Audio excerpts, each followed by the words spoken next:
Assalamualaikum warahmatullahi wabarakatuh. Ketemu lagi dengan kita Sobat Hijau di acara Ngabuburit di Hutan. Masih dalam kondisi berpuasa dan selalu dalam keadaan sehat. Baik, saya Nuke Mutikania, saya lagi-lagi akan mengajak Sobat Hijau semua untuk ngobrol di hutan.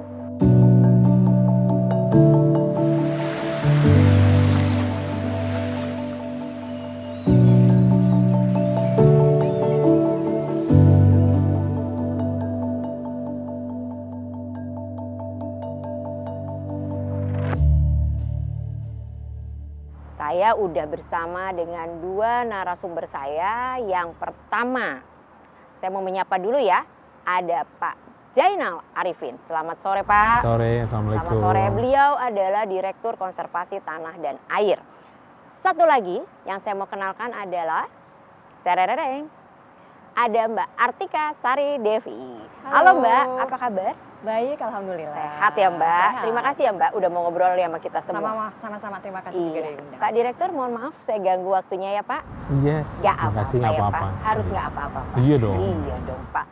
Pak, ini saya pengen ngobrol tentang hutan yang nggak ada di sini. Ah, apa tuh? Gimana? Boleh. Boleh ya Pak ya? Hutan mangrove Pak. Ada banyak hutan mangrove Pak di Indonesia? Iya, sebenarnya nggak ada pohon yang namanya pohon mangrove sebenarnya. Jadi mangrove itu sebenarnya kumpulan tanaman, kumpulan spesies yang dipengaruhi oleh pasang surut. Jadi banyak zonasinya itu dipenuhi oleh beberapa spesies tanaman ya. Mulai dari Avicennia paling depan sampai dengan nipah paling belakang. Di Indonesia berdasarkan hasil pemutakhiran peta mangrove nasional kita di tahun 2021 itu existingnya aja ada 3,36 juta.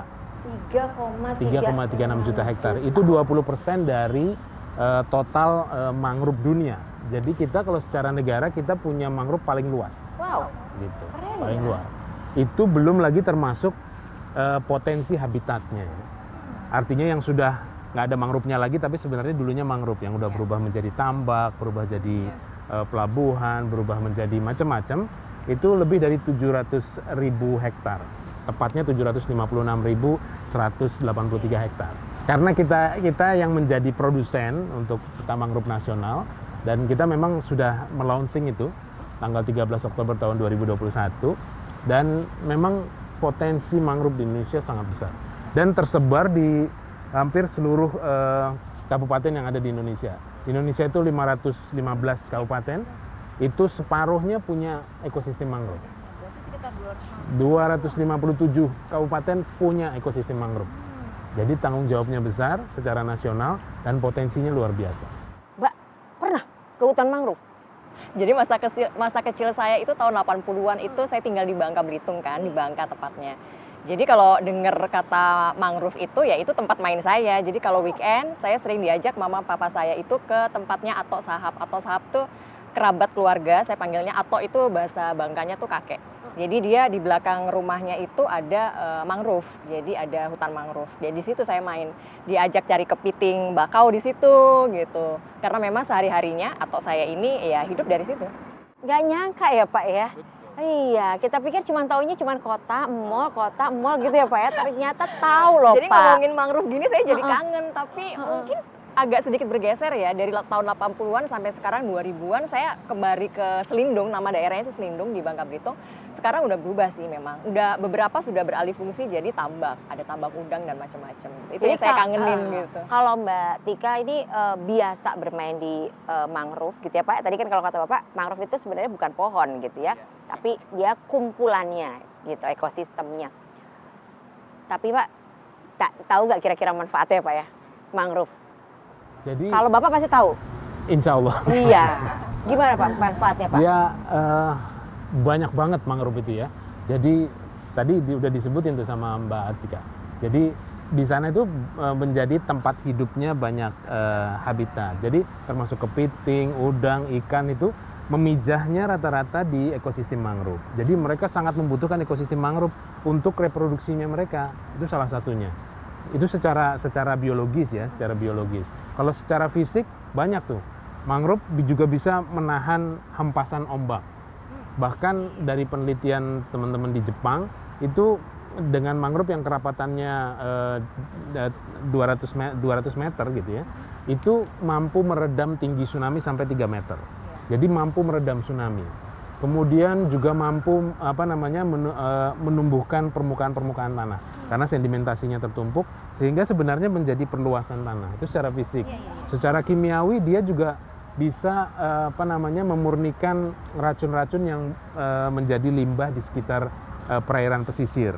Dia punya kemampuan untuk memfilter, memurnikan racun-racun dari limbah peternakan, limbah pertanian, itu bisa dimurnikan di ekosistem mangrove.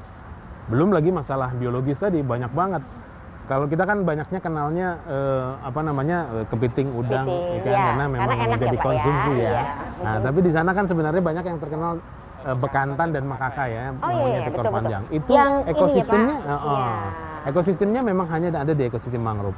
Belum lagi serangga, belum lagi ular, burung dan lain sebagainya. Lebah yang ada di mangrove itu punya madunya beda. Tuh, Artika Sari juga udah tahu. Jadi sebenarnya ekosistem mangrove ini sangat potensial dan tapi juga sangat ini. Jadi begitu berubah, misalnya kita tadi melakukan perubahan terhadap ekosistem mangrove, dipotong gitu ya.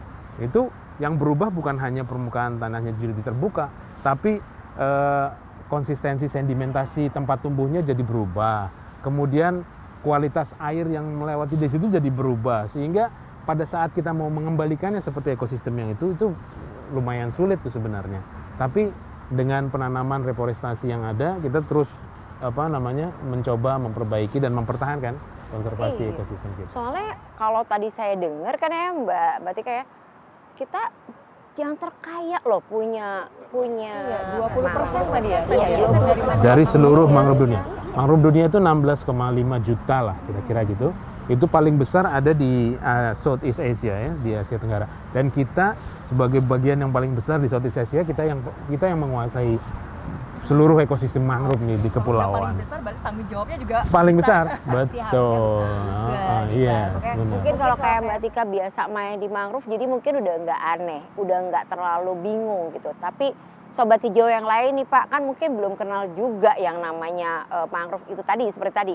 Oh, itu adalah sebuah kumpulan loh gitu, bukan cuma pohon. Oh, ada binatangnya loh gitu, ada satwanya. Jadi sebuah kesatuan ekosistem gitu. Dan yang saya dengar nih Mbak Tika katanya ya, mangrove tuh sekarang tadi kan madu segala macam. Udah ada yang jadi teh, betul ya Pak ya? Dari daunnya. Daunnya. Jadi artinya bisa dibikin macam-macam. Termasuk nih katanya yang saya dengar terbaru, pewarna baju. Betul, pewarna alami dari pewarna alami. Ada yang lebih potensial. Sekarang kan anak-anak tuh banyak namanya harus stress healing. Iya, stress healing, betul. Sebenarnya ekosistem mangrove itu sejak dulu karena memang dia potensi untuk wisatanya lebih lengkap. Kalau di terestrial kan kita nggak punya tuh, bisa nyusurin sungainya, bisa nyusurin betul. lautnya dan lain sebagainya. Dan itu kalau di luar negeri namanya forest bathing ya. Forest bathing itu untuk menenangkan pikiran, mengembalikan release stress. Itu hanya masuk ke dalam ekosistem itu sudah ada penelitiannya itu menurunkan tingkat stres sampai dengan 50%. Ini mungkin resepnya Mbak. Iya, jadi selalu awet muda dan cantik rupanya karena mainnya di mangrove. Tapi memang benar saya naik sampan Pak. Naik sampan sama apel saya gitu. Kapan mungkin kita coba ya Mbak? Katanya ya Pak yang paling dekat di Jakarta. Paling dekat di Pik. Berarti kita boleh tuh sambil foto-foto mungkin ya kan, seru buat anak-anak gitu ya. Kita bisa sambil lihat-lihat. Tapi kalau tadi dari potensi yang lain nih Pak, yang arahnya lebih ke pemulihan ekonomi, memang ada hal menuju ke arah ekonomi ini? Ya, mau tidak mau memang ekosistem pesisir, dalam hal ini ekosistem mangrove, itu menjadi tulang punggungnya masyarakat di pesisir. Ya, dijadikan tambak, kemudian mereka juga mencari ikan, mencari kepiting dan lain sebagainya di sana. Tapi kita sudah sadar nih, masyarakat kita menyadarkan masyarakat melalui kelembagaan petani di pesisir itu sudah mulai intensif, dan mereka mulai sadar bahwa kalau mangrove-nya nggak ada, produktivitas ikannya juga turun, produktivitas kepitingnya juga turun, udangnya turun. Mereka sudah secara ini langsung menanam sendiri gitu, dan kita juga mendorong penanaman itu supaya mereka juga ikut menikmati hasilnya dari produktivitas ekosistem pesisir, ekosistem mangrove, dan juga mendapatkan tambahan penghasilan langsung lah dari kegiatan rehabilitasi mangrove. Tahun lalu, tahun 2020 pada saat pemulihan ekonomi nasional, kita menstimulus ekonomi masyarakat pesisir melalui penanaman mangrove dan berhasil menanam sekitar 17.000 hektar di seluruh Indonesia. Dan itu langsung terasa? Langsung terasa karena kita membayar HOK mereka itu langsung account to account, jadi langsung ke rekening mereka, langsung. Jadi dan itu betul-betul menjadi stimulus ekonomi di saat pandemi ya, di saat pandemi pada itu yang memang mereka banyak terkena dampaknya dan luar biasa ininya manfaatnya buat mereka. Iya Mbak, tadi kan kita udah dengar nih ada potensi dari mangrove ya, bisa untuk fashion juga ya Pak ya. Kira-kira kita mampu nggak ya Mbak ya untuk go public? Kalau kita dengar sekarang kita punya hutan mangrove yang cukup besar gitu. Oh, saya sih optimis ya gitu. Terutama saya sih tertarik dengan tadi bahwa limbah dari mangrove itu sendiri bisa dihasilkan atau bisa dimanfaatkan untuk pewarna alami pakaian. Di mana sekarang masyarakat dunia sedang concern sama namanya eco green gitu. Jadi segala sesuatu yang sifatnya minim limbah gitu, pemanfaatan sebisa mungkin tidak menimbulkan limbah gitu. Jadi dan apalagi pewarna tekstil yang dihasilkan dari mangrove ini itu ternyata sangat pas untuk mereka yang alergi gitu. Jadi bukannya tidak mungkin bisa bersaing dengan tekstil dunia ya gitu ya, dengan top brand yang sekarang makin peduli sama sustainability gitu. Pak, ingat Pak ya. Jadi besok para mangrove ya boleh jadi modelnya Pak, mungkin kalau kita buat fashion ya Pak, keren pasti Pak. Pak, ngomongin keren go internasional, G20 Indonesia memegang presidensi G20. Saya dengar-dengar nih Pak Presiden kita mau bawa semua kepala negara yang hadir di G20 ke hutan mangrove. Kenapa tuh Pak? Ya, jadi karena mangrove itu tadi ya, dari banyak manfaatnya itu, salah satu manfaat yang paling terbesarnya sekarang dalam menghadapi perubahan iklim. Mangrove itu bisa 4-5 kali mensekwestrasi karbon. Selain tadi memurnikan gas metan yang ada di air. Kemudian kalau above ground-nya juga menyimpan karbon, underground-nya mangrove juga menyimpan lebih banyak lagi karbon, sehingga mengkonservasi ekosistem mangrove itu upaya yang paling baik untuk mempertahankan adaptasi perubahan iklim dan mitigasi perubahan iklim.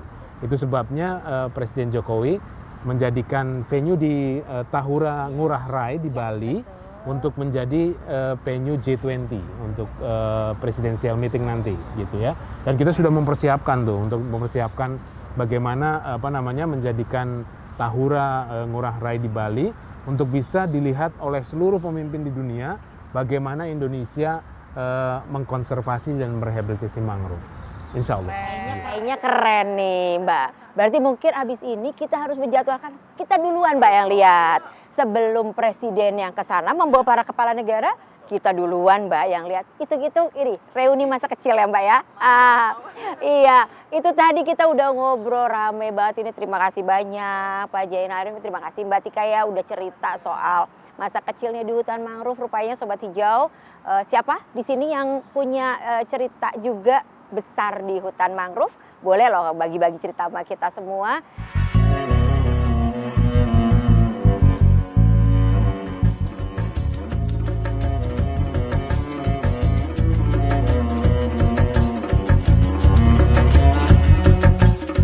Ini rasanya sudah mau mendekati jelang buka puasa, jadi kita semua sama-sama juga mau mencari bukaan puasa. Buat Sobat Hijau yang lain, selamat berbuka puasa. Wabillahi taufiq wal hidayah. Wassalamualaikum warahmatullahi wabarakatuh.